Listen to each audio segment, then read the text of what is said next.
It was an incredible weekend of derbies, controversies, red cards, penalties, goals, you name it. The Premier League provided it this weekend, and this is the place where you can get the roundup. So without further ado, let's get into one hell of a weekend of Premier League action. We begin with a thrilling North London derby that played out at the Emirates Stadium as Arsenal took the bragging rights and the 3 points. Pierre-Emerick Aubameyang opened the scoring from the penalty spot after Jan Vertonghen handled the ball in the penalty area from a Gunners free kick. But on the stroke of on the half-hour mark, Spurs equalised. Christian Eriksen's free kick was flicked on by Eric Dyer, and Bernd Leno in the Arsenal goal couldn't keep the ball out, and that was a goal that sparked unsavoury scenes between both sets of players, both on and off the pitch, as tempers flared. Spurs then immediately, from the game being levelled, went ahead. Heung-min Son was tripped in the penalty area by Rob Holding, and Harry Kane stepped up to convert the penalty. But in the second half, Arsenal took control. Aubameyang equalised for Arsenal with a stunning curling effort that beat Hugo Lloris to get his second goal of the afternoon. Arsenal then went ahead again for the second time in the game through substitute Alexander Lacazette, whose left foot strike took a slight deflection off Eric Dyer and found its way into the back of the net. Arsenal then killed the game off in style when Lucas Torreira went through on goal and his strike put the game to bed. To add insult to injury for Spurs, Jan Vertonghen picked up a red card for a double yellow, but on review it was a great performance by Arsenal and a great derby in general. Stunning derby, one of the best for a while I think. It was end to end in some parts, it had everything from red cards to penalties.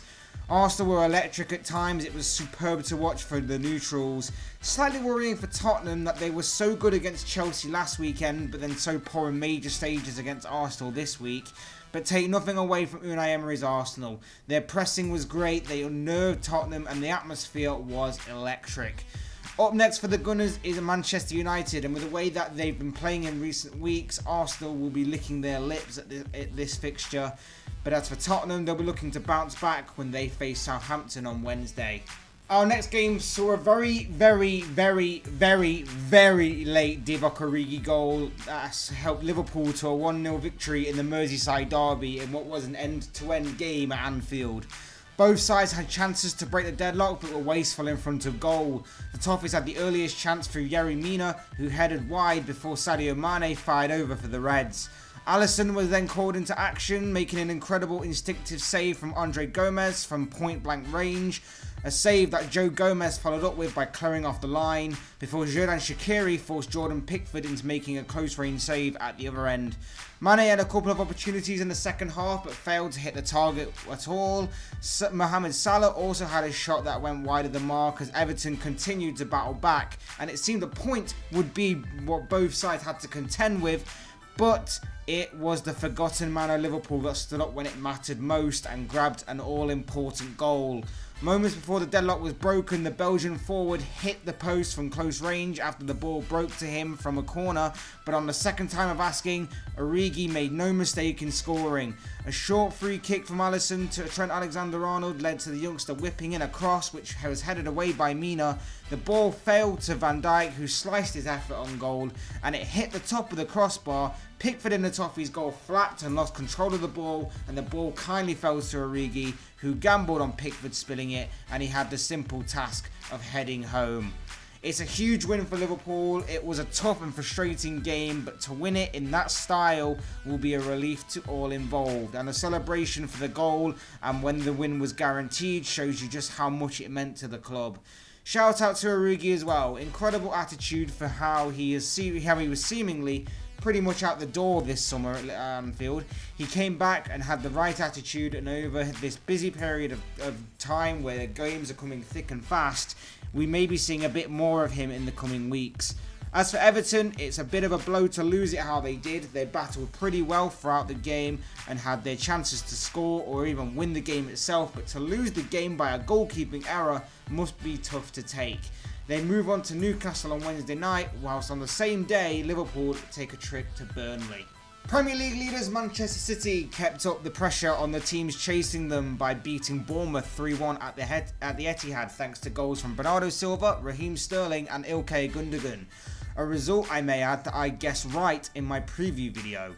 The Portuguese Silva got the ball rolling for Pep Guardiola's side, firing through a crowded penalty area into an empty net after Asmir Begovic had run out to stop Leroy Sané running onto a through ball, and as a result, the loose ball broke to Silva, who made no mistake in drawing City first blood.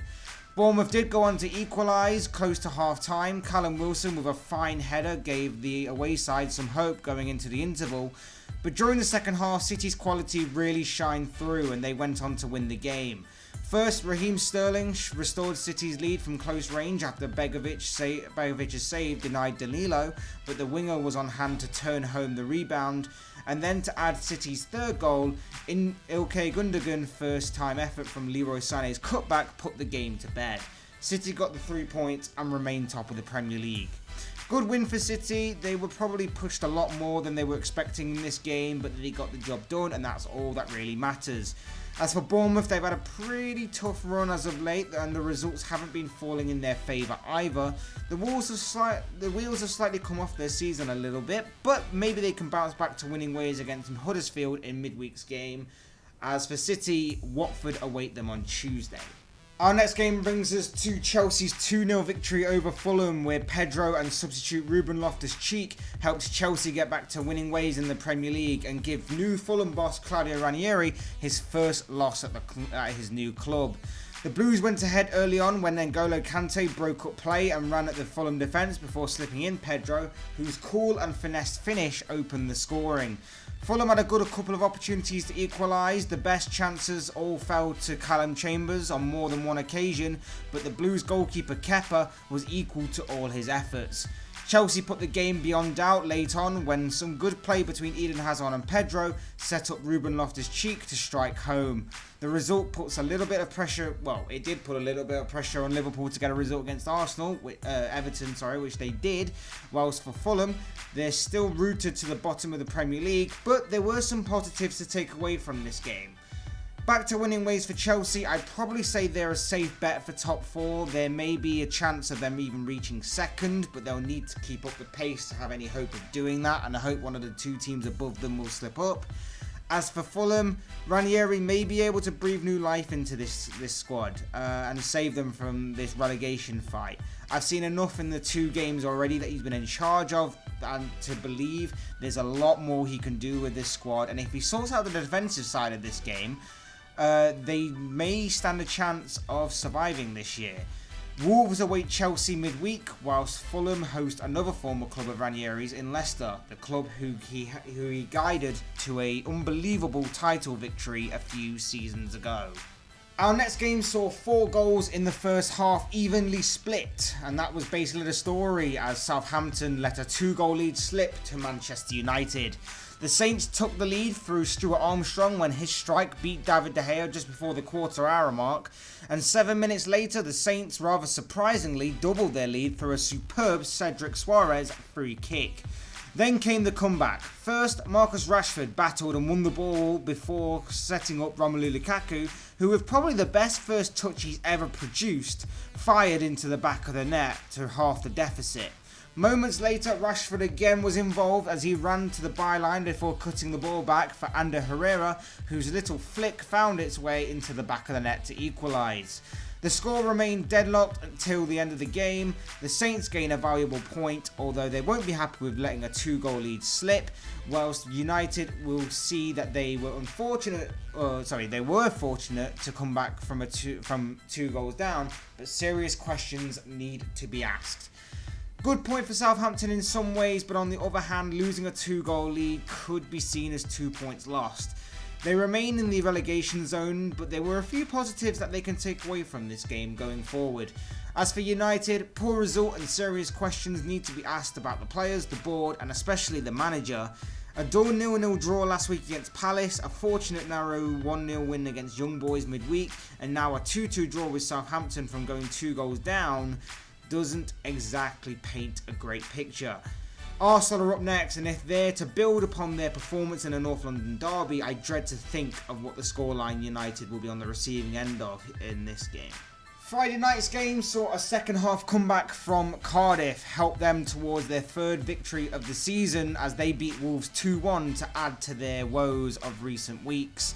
Matt Doherty put the away side in front in the first half, but the Icelandic midfielder Aron Gunnarsson equalised midway through the second half before Junior Hoilett scored the winner 13 minutes from time with a stunning curling shot from just inside the left wing position.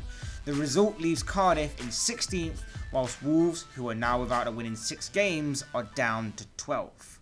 It's a big win this for Cardiff as they continue their fight against relegation. As for Wolves, warning signs should be going off. No win in 6, only picked up 1 point during that time. How things have changed from around about a month ago, where we were praising Wolves for doing so well since their return to the Premier League.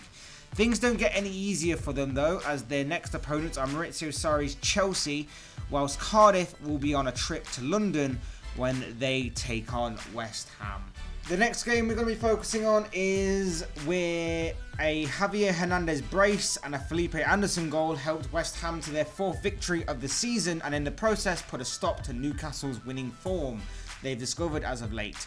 Hernandez broke the deadlock with 11 minutes played when he was left unmarked in the penalty area and scored from close range after being picked out by Robert Snodgrass's cross. Both sides had chances to either extend the Hammers' lead or for Newcastle to equalise, but a lack of quality in that area kept the scoreline at 1-0 until just after the hour mark, where Hernandez bagged his and West Ham's second. The Mexican broke free of the Newcastle defence and finished well to extend the Hammers' lead. Just to put the icing on the cake, Felipe Anderson popped up with a third, getting the better of DeAndre Yedlin on the left-hand side and firing through the legs of Martin Dubravka in the Newcastle goal. Big win for West Ham puts them up to 13th. They should be okay, but I'd like to see more from their players, in particular the likes of Anderson and Marko Arnautovic in particular. I'd like to see them perform on a more consistent basis. That's all I'm saying here. As for Newcastle, a bit of a reality check following their mini run of good form. They have Everton to contend with midweek, so that should be an interesting game for them. The story of our next game consists of 2 first half goals that were enough to see Leicester see off Watford, as the Foxes added more misery to Watford's current spell of poor form. Jamie Vardy opened the scoring from the penalty spot after he was brought down in the penalty area by goalkeeper Ben Foster, and just over 10 minutes later, Leicester doubled their lead through James Maddison. Mark Albrighton's crossfield ball picked out the youngster, and after a little bit of superb control and ball juggling, the Foxes' number 10 netted with a great finish. Watford then had chances to get back into the game through Isaac Success and Roberto Pereira, but failed to take any of them, and to rub salt into the wounds in the dying embers of the game, Etienne Capoue was sent off for his challenge on Kelechi Iheanacho. It's a great result for Leicester, who make it 5 games unbeaten, whilst Watford have no win in 4 and are facing a difficult spell right now. Watford down to 10th, Leicester are up in 8th, and I'll say it again, the Europa League places are more open than ever this season. These two teams have to be looking at those places as a real possibility of where to finish this year, and with some genuine consistency, there's no reason why both of these teams can't at least challenge for a place. Maybe Leicester more so than Watford, but it isn't out of the question for the Hornets to do so. It's just a question that I'm throwing out there. Our next game was a must-win game for both sides. It was Roy Hodgson's Crystal Palace taking on Sean Dyche's Burnley, and it was a game in which Roy Hodgson's side came out with the all-important 3 points against the Burnley side, who are living life very dangerously down at the foot of the table. James MacArthur gave the home side the lead as his cross went through the box and found its way into the back of the net. Palace then went on to create multiple chances from that moment forward. Max Meyer and Wilfried Zaha had multiple opportunities to extend Palace's lead, but were unable to do so. That was until late on in the second half, where Palace did eventually double their lead through Andros Townsend. He cut in from the right flank and unleashed an unstoppable left-footed effort that hit the top corner in what was a great goal to watch. I would definitely recommend you view that. The result means that Palace end their 8-game run without a win and pushes them to 14th in the table, whilst things are looking bad for Burnley right now as they lie second from bottom in 19th. It's a good win for Palace, but the only criticism they can really have on this game is that they didn't really win by more. It highlights their problem that they've had for most of this season, that they don't have a clinical finisher up front.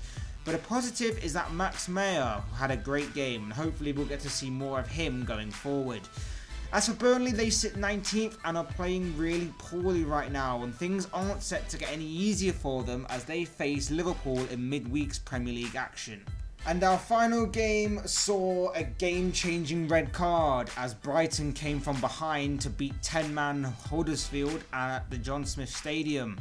Only 54 seconds were on the clock when Matthias Jorgensen opened the scoring for the Terriers. Bruno's sliced clearance found Jorgensen in a penalty area, and his header found the back of the net to give the home side the perfect start. Then came the turning point. Stephen Meunier saw red for his challenge on Brighton's Bissouma, and suddenly Huddersfield were down to 10 men, and Brighton could sense that they could turn things around here. On the stroke of half-time, the Seagulls did in fact find their equaliser. Shane Duffy's header found the back of the net, and both sides went into the interval with the scoreline 1 apiece. Deep inside the second half, Brighton scored their second and the decisive goal. Florian Andun, something along them lines, I apologise for getting the name wrong, scored a header of his own to secure the 3 points for Brighton. Good win for Brighton, although it was a slight controversial one given the circumstances. That red card genuinely was a game changer, as until that point Huddersfield weren't properly challenged by the Seagulls, but the result means Brighton rise to 11th in the table and Huddersfield remain a point and a place just outside the relegation zone. Premier League action midweek sees Brighton host Crystal Palace whilst Huddersfield travel to Bournemouth. Can they beat the Cherries and aid their fight against relegation? We'll have to wait and see. And that rounds up what has been a hectic and mad weekend of Premier League results for Game 14 of the season. Guys, let me know in the comments section what you made of the games. Who were you supporting? What games did you see? What did you make of some of the key talking points over the weekend? I'd love to read your thoughts and opinions down below. Otherwise, guys, hit that like button on the way out if you enjoyed the video. Hit the subscribe button if you're new or want to see more content like this on the channel. Thank you guys for watching and listening. I've been Fletch. This has been another Fletch Talks Premier League review show, or whatever you want to call it, and I'll speak with you all again soon in another video.